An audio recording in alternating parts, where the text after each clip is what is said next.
Bonsoir et bienvenue sur le grain de sommeil.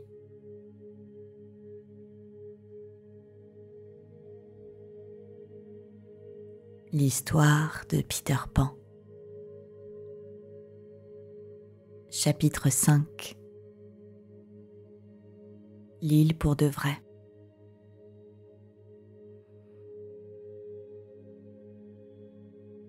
Sentant que Peter serait bientôt de retour, l'île s'avait remise à vivre.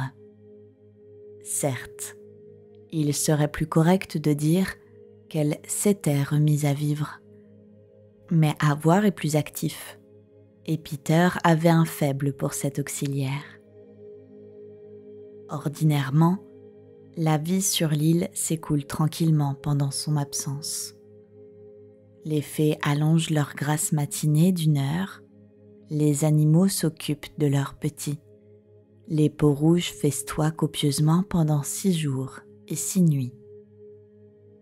Et si les pirates viennent à rencontrer les garçons perdus, les uns se contentent de mordre les pouces aux autres et réciproquement. Mais à l'arrivée de Peter, qui est l'apathie, tout le monde reprend le collier. Si maintenant vous collez votre oreille contre le sol, vous entendrez toute l'île bouillonner de vie. Ce soir-là, les principales forces de l'île étaient disposées comme suit. Les garçons perdus étaient à la recherche de Peter, les pirates à la recherche des garçons perdus, les peaux-rouges recherchaient les pirates et les bêtes sauvages les peaux-rouges. Tous tournaient autour de l'île, mais sans jamais se rencontrer, car ils se déplaçaient à la même allure. Tous voulaient du sang, sauf les garçons à qui cela ne déplaisait pas d'ordinaire, mais qui, ce soir-là, attendaient leur capitaine. Le nombre de garçons vivant dans l'île peut varier, évidemment, selon qu'il leur arrive d'être tués ou bien d'autres choses. Dès qu'ils semblent avoir grandi, ce qui est contraire au règlement, Peter les supprime. Actuellement, ils sont 6, en comptant les jumeaux pour une paire. Faisons semblant de nous cacher entre les plants de canne à sucre et regardons-les se glisser furtivement l'un derrière l'autre, la main sur le manche de leur poignard. Peter leur interdit de chercher à lui ressembler. Aussi, portent-ils des peaux d'ours qu'ils ont tuées de leurs propres mains, si bien qu'ils sont tout ronds et pelucheux et qu'ils roulent quand ils tombent. Cela leur a du moins appris à avoir le pied sûr.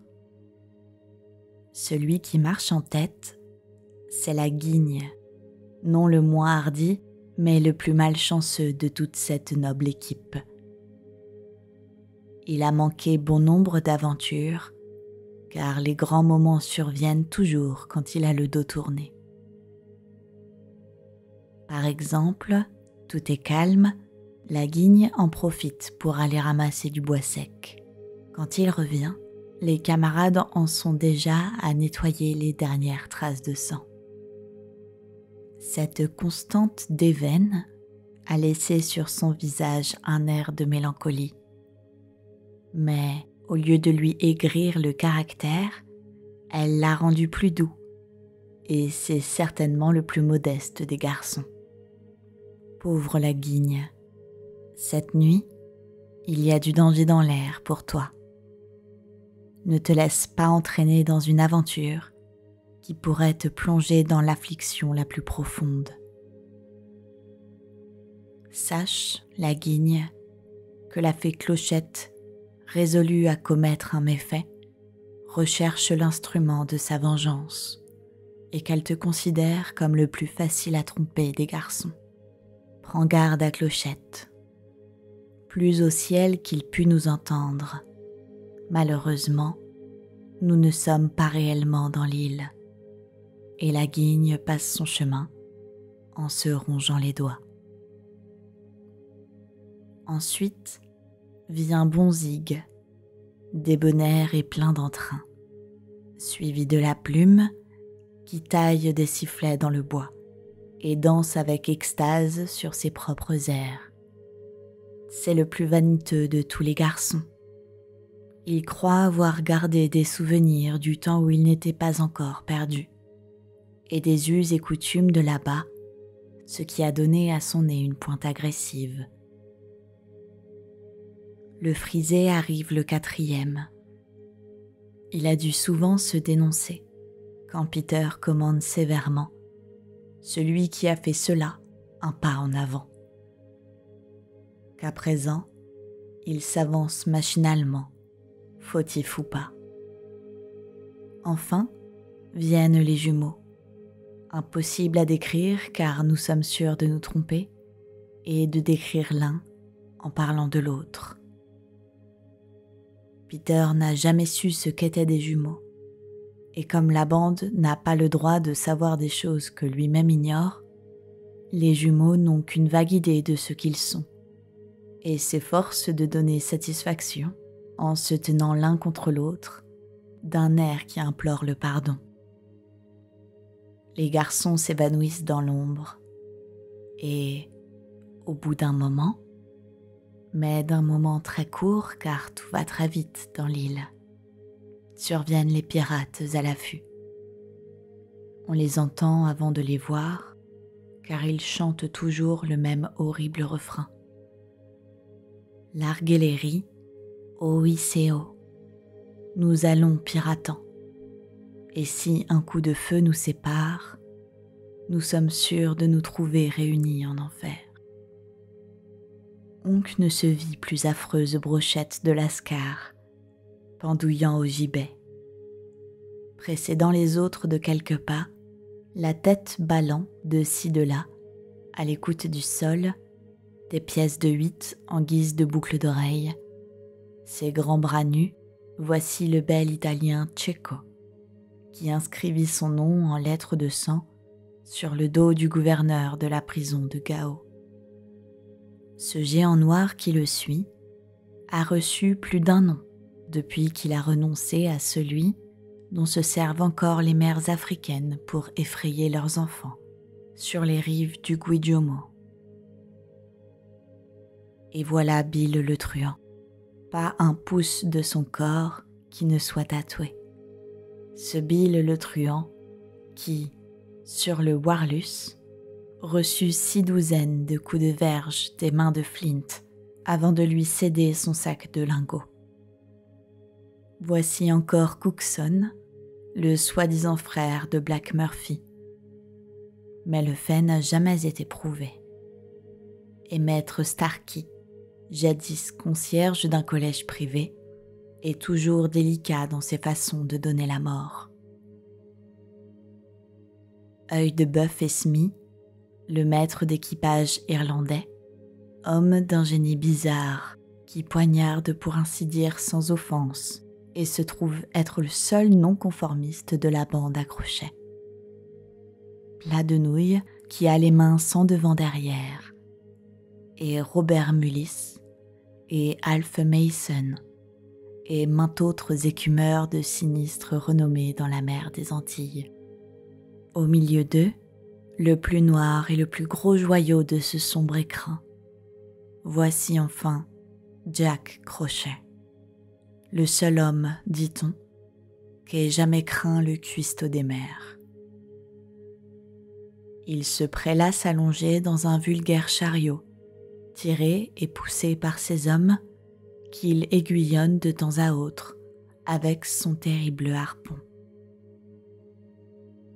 Ce redoutable individu traite ses comparses comme des chiens, et comme des chiens, ils lui obéissent. Il a le teint de bistre d'un cadavre enfumé, et frise ses cheveux en longues boucles qui, de loin, ressemblent à des chandelles noires et donnent un air sinistre à sa noble physionomie. Ses yeux sont teintés d'un bleu de myosotis et de profonde mélancolie, sauf quand il vous plonge son crochet dans le corps, et que s'allument au fond de ses prunelles deux horribles lueurs rouges. D'allure racée, un air de grand seigneur est resté collé à sa personne, air dont il ne se départit jamais, même pour vous crocheter la panse de sa griffe, et je me suis laissé dire que ses talents de conteur sont fort prisés. D'autant plus courtois que ses intentions sont sinistres, ce qui est une preuve authentique de savoir-vivre, il soigne sa diction, lors même qu'il profère des jurons. Bref, la distinction de ses manières témoigne à l'évidence qu'il n'est pas sorti du même tonneau que le reste de l'équipage. D'un courage indomptable, la seule chose qui l'effarouche est la vue de son propre sang, qui est épais et d'une couleur insolite. Dans sa façon de se vêtir, il singe la mode du temps de Charles II, quelqu'un ayant fait remarquer, alors qu'il débutait dans la carrière, qu'il ressemblait étrangement aux infortunés Stuarts. À la bouche, il a un ingénieux fume-cigare de sa fabrication, qui lui permet de fumer 2 cigares à la fois. Mais sans conteste, la partie la plus rébarbative de sa personne, c'est son crochet de fer. Et maintenant, pour illustrer les méthodes de cet homme, tuons un pirate. Œil de Bœuf fera l'affaire. Tandis que les pirates passent, Œil de Bœuf bouscule malencontreusement son capitaine et froisse sa fraise de dentelle.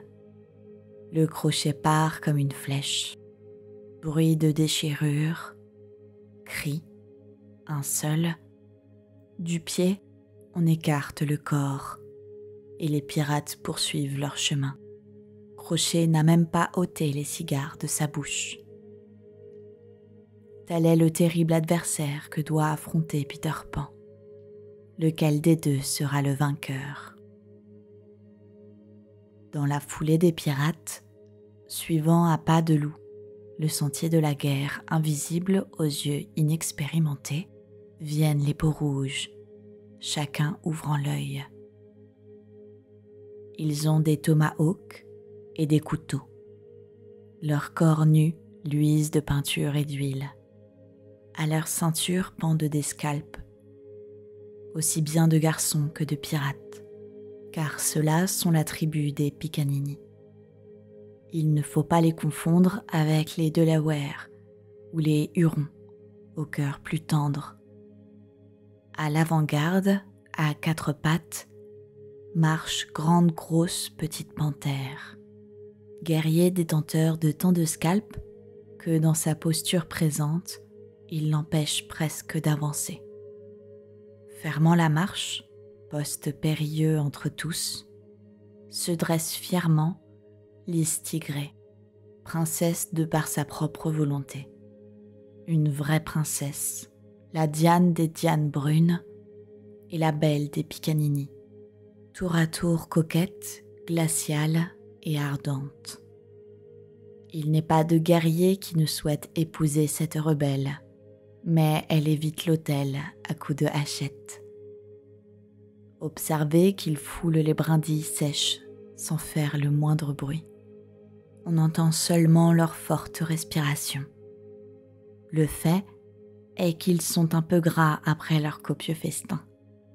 Mais avec le temps, ils élimineront cette graisse superflue qui, pour l'instant, est le seul danger qui les menace. Les peaux-rouges disparaissent comme ils sont venus, tels des ombres, et bientôt leur succèdent les bêtes sauvages, en une longue procession bigarrée. Lions, tigres, ours, et les innombrables choses sauvages de moindre taille qui fuient à leur approche. Car chaque espèce d'animaux, et plus particulièrement tous les mangeurs d'hommes, vivent joue contre mâchoire sur cette île bienheureuse. Ils tirent la langue, ils ont faim cette nuit. Fermant le banc, vient enfin le tour du dernier personnage, le crocodile géant. Tout à l'heure, nous saurons qui il pourchasse. Le crocodile passe, mais bientôt les garçons réapparaissent, car le défilé peut continuer indéfiniment, à moins qu'une des équipes s'arrête ou change de vitesse. Et alors là, c'est la mêlée. Tous ont le regard tendu en avant, mais aucun ne soupçonne que le danger pourrait surgir par derrière, ce qui prouve combien cette île est bien réelle. Les premiers à sortir de ce cercle mouvant furent les garçons. Ils s'affalèrent dans l'herbe près de leur demeure souterraine. « Comme j'aimerais que Peter soit de retour », dirent-ils nerveusement, au dépit du fait qu'en hauteur, et encore plus en largeur, ils surpassaient leur capitaine. « Je suis le seul à ne pas avoir peur des pirates », dit la plume, de ce ton qui nuisait tant à sa popularité. Il dut entendre au loin quelques bruits alarmants, car il ajouta à la hâte « Mais je souhaite que Peter revienne vite et nous dise s'il en a pris davantage au sujet de Cendrillon. »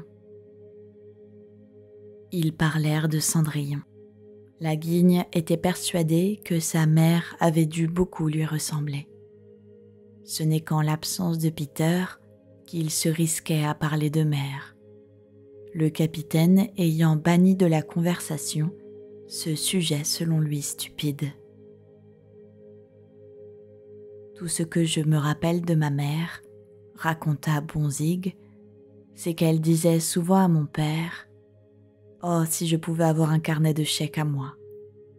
Je ne sais pas ce que c'est, mais j'aimerais tant en offrir un à ma mère. » Tout en bavardant, ils perçurent un bruit dans le lointain. Vous et moi, n'appartenant pas à la faune de ces bois, n'aurions rien entendu, mais eux reconnurent aussitôt le chant sinistre des écumeurs de mer. Le pavillon à tête de mort, la belle vie une corde de chanvre, et l'on va boire la grande tasse. En un clin d'œil, les garçons, mais où sont-ils donc? Ils ne sont plus là. Des lapins n'auraient pas détalé plus vite. Je vais vous dire où ils sont passés. À l'exception de Bonzig, parti comme une flèche en reconnaissance, les voici tous dans leur maison souterraine. Une bien agréable résidence que nous visiterons prochainement. Mais par où sont-ils passés? Car il n'y a pas d'entrée visible, si ce n'est un tas de broussailles qui, si on le déplaçait, révélerait le seuil d'une grotte. Regardez mieux, et vous remarquerez alors ces 7 gros arbres au tronc creux. Ce sont les 7 passages qui mènent les garçons à leur maison sous terre. Il y a des lunes que Crochet la cherche, en vain. Va-t-il la découvrir cette nuit? Comme les pirates approchaient, l'œil vif de Starkey aperçut Bonzig qui dépassait dans le bois. Aussitôt, son pistolet flamboya, mais une griffe de fer lui attrapa l'épaule. « Lâchez-moi, capitaine » s'écria-t-il frémissant. Pour la première fois, nous allons entendre la voix de Crochet. C'est une voix d'outre-tombe. « Rengaine d'abord ton pistolet » dit-elle, menaçante. « C'était un des garçons que vous détestez. J'aurais pu le tuer. » « Oui, et le bruit aurait rabattu sur nous les peaux rouges de lys tigré. As-tu envie de perdre tes cheveux? Voulez-vous que je lui coure après et que je lui chatouille les côtes avec Jean Tire-Bouchon ?» proposa le pathétique Smee. Smee baptisait chaque chose d'un nom amusant. Jean Tire-Bouchon désignait son coutelas qu'il avait l'habitude de vous tortiller dans la plaie. Smee avait maint côté adorable. Par exemple, après un meurtre, c'était ses lunettes qu'il essuyait à la place de son poignard. « Jean est un gars qui ne fait pas de bruit », rappela-t-il à Crochet. « Pas maintenant, Smee, » dit le capitaine, l'air sombre. « Il est tout seul, et moi je les veux tous les 7. Dispersez-vous et trouvez-les. » Les pirates disparurent derrière les arbres, laissant Smee en compagnie de leur capitaine. Crochet poussa un gros soupir. Était-ce la tranquille beauté de la nuit qui lui inspira le désir de confier l'histoire de sa vie à son fidèle maître d'équipage? Il parla longtemps, avec ferveur, mais de quoi au juste? Smee, cet esprit borné, n'en avait pas la moindre idée. Il ne retint qu'un mot. Peter. Surtout, disait Crochet avec rage, je veux leur capitaine, Peter Pan. C'est lui qui m'a coupé la main.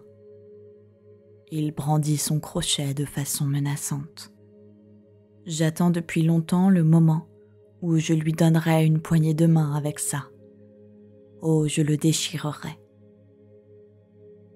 Pourtant, dit Smee, je vous ai entendu bien souvent dire que ce crochet valait 10 paires de mains pour se démêler les cheveux ou autre usage domestique. Sûrement, répondit le capitaine, et si j'étais une mère, je ferais des vœux pour que mon enfant naisse avec ceci à la place de cela. Il adressa un regard plein de fierté à sa main de fer et un plein de mépris à l'autre. Puis, il se renfrogna de nouveau. Peter a jeté mon bras à un crocodile qui passait par là, dit-il en grimaçant à se souvenir. J'ai souvent été frappé par votre étrange terreur des crocodiles, capitaine, dit Smee. Non, pas des crocodiles, corrigea Crochet, mais de ce crocodile. Il baissa la voix. Mon bras lui a tellement plu, Smee, que depuis ce jour-là, il me poursuit de mer en mer, de pays en pays, se pourléchant les babines à l'idée de manger le reste. En un sens, dit Smee, c'est plutôt flatteur. Je me passe de pareils compliments, aboya Crochet. Ce que je veux, c'est Peter. C'est lui qui a donné à cette brute ce goût pervers. Il s'assit sur un énorme champignon et reprit avec un frisson dans la voix. Smee, ce crocodile m'aurait eu depuis longtemps s'il n'avait, par bonheur pour moi, avalé un réveil matin qui fait tic-tac dans son ventre. Ainsi, avant qu'il ait pu me rejoindre, je reconnais le tic-tac et je file. Il rit, mais son rire sonnait faux. Un jour, dit Smee, le réveil va s'arrêter, et alors, pauvre de vous, Crochet s'humecta les lèvres. Oui, dit-il, c'est l'angoisse qui m'obsède. Depuis qu'il s'était assis, il trouvait qu'il avait anormalement chaud. Smee, dit-il, ce siège est brûlant. Il bondit. Marabout de ficelle de cheval, je grille. Tous deux examinèrent le champignon qui était d'une taille et d'une solidité inconnues dans la région. Ils essayèrent de l'arracher et il se détacha sans résistance, car il était dépourvu de racines. Plus inouï encore, de la fumée commença à s'élever du pied. Les pirates se regardèrent l'un l'autre. « Une cheminée !» s'exclamèrent-ils à l'unisson. Ils venaient en effet de découvrir la cheminée de la maison souterraine. Les garçons avaient l'habitude de la couvrir de ce champignon quand des ennemis se trouvaient dans les parages. Il ne s'en échappa pas seulement de la fumée, mais aussi des voix d'enfants, car les garçons se sentaient bien à l'abri dans leur retraite et bavardaient avec entrain. Les pirates écoutèrent, la mine sinistre, puis replacèrent le champignon. Ils regardèrent autour d'eux et remarquèrent les 7 arbres au tronc creux. Ils ont dit que Peter Pan n'était pas là. Vous avez entendu ? Chuchota Smee en agitant son gant tire-bouchon. Crochet hocha la tête. Il réfléchit. Puis un sourire crispé éclaira son visage basané. Smee n'attendait que cela. « Quel est votre plan, capitaine ?» demanda-t-il, impatient. « On retourne au bateau, » répondit lentement Crochet, entre ses dents. « Et on fait cuire un énorme gâteau d'une belle épaisseur, avec du sucre vert dessus. Il ne doit y avoir qu'une seule pièce là-dessous, puisqu'il n'y a qu'une seule cheminée. Ces taupes stupides n'ont pas assez de cervelle pour se rendre compte qu'il n'est pas nécessaire d'avoir une porte par personne. On voit bien qu'ils n'ont pas de mère. Nous laisserons le gâteau sur la plage de la lagune aux sirènes. Ils vont souvent nager là-bas et jouer avec les sirènes. Quand ils trouveront le gâteau, ils l'avaleront gloutonnement. Comme ils n'ont pas de mère, ils ne savent pas que c'est terriblement dangereux de manger un gâteau aussi riche et moelleux. » Il éclata de rire, et son rire sonna franc cette fois. « Ha ha, ils mourront. » Smee avait écouté, avec une admiration croissante. « C'est le stratagème le plus méchamment ingénieux qu'on ait jamais inventé, » s'exclama-t-il. Et de joie, tous deux se mirent à danser et chanter. Larguez les rilles quand je parais, ils crèvent de peur. Il ne vous reste plus de chair sur les os quand Crochet vous a serré la main. Ils entonnaient le refrain quand un bruit les arrêta soudain. Oh, un tout petit bruit, qu'une feuille aurait suffi à étouffer, mais qui devenait plus distinct à mesure qu'ils se rapprochaient. Tic, tac, tic, tac. Crochet, un pied encore en l'air, se mit à trembler. Le crocodile, souffla-t-il, et il décampa, suivi de son maître d'équipage. C'était bien le crocodile. Il avait dépassé les peaux rouges qui suivaient maintenant les pirates, et lui-même cherchait Crochet. Les garçons émergèrent à nouveau de leur souterrain, croyant le danger passé. Ils se trompaient. Bientôt, Bonzig surgit en trombe, au milieu d'eux, poursuivi par une meute hurlante de loups dont la langue pendait horriblement. « Au secours, au secours !»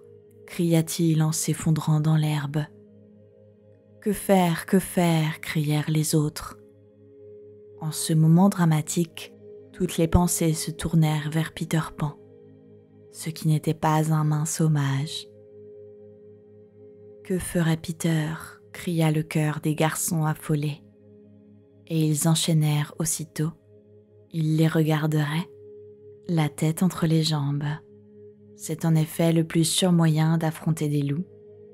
Et tous, comme un seul homme, se plièrent en deux et regardèrent entre leurs jambes écartées. La minute suivante fut la plus critique, mais la victoire ne se fit pas attendre. Les garçons marchèrent à reculons sur la meute, dans cette attitude menaçante, et les loups s'enfuirent la queue basse. Alors Bonzig se releva, et ses compagnons crurent qu'ils voyaient encore des loups. Non, ils voyaient autre chose. Quelque chose de plus extraordinaire encore. s'écria-t-il, tandis que les autres l'entouraient jalousement. Je vois un oiseau blanc. Il vole vers nous. Quel genre d'oiseau ? Je ne sais pas, dit Bonzig, stupéfait. Mais il semble épuisé, et à chaque coup d'aile, il gémit. Pauvre Wendy. Pauvre Wendy. Je me souviens, dit aussitôt la plume. Il existe des oiseaux qu'on appelle des Wendy. Regardez, il approche, cria le frisé, en pointant le doigt vers Wendy dans le ciel. Wendy arrivait au-dessus de leur tête, et tous percevaient maintenant son cri plaintif. Ils distinguaient mieux encore la voix perçante de Clochette. La jalouse petite fée ne déguisait plus sa haine et attaquait sa victime de tous côtés, à coups de pinson cruel. « Bonjour, Clo » firent les garçons étonnés. La réponse de Clo vibra dans l'air. « Peter vous ordonne de tuer le Wendy. » Les garçons avaient l'habitude d'obéir à leur chef sans poser de questions. « Exécutons les ordres, dirent-ils naïvement. Vite, nos arcs et nos flèches. » Tous se faufilèrent dans le tronc d'arbre, sauf la guigne qui avait sur lui son arc et ses flèches, et, remarqua Clo, se frottait les mains. « Vite, la guigne !» cria la fée. « Vite ! Peter sera si content. » Tout frémissant, la guigne ajusta sa flèche. « Écarte-toi, Clo, » recommanda-t-il. L'instant d'après, Wendy s'abattait sur le sol, une flèche plantée dans la poitrine.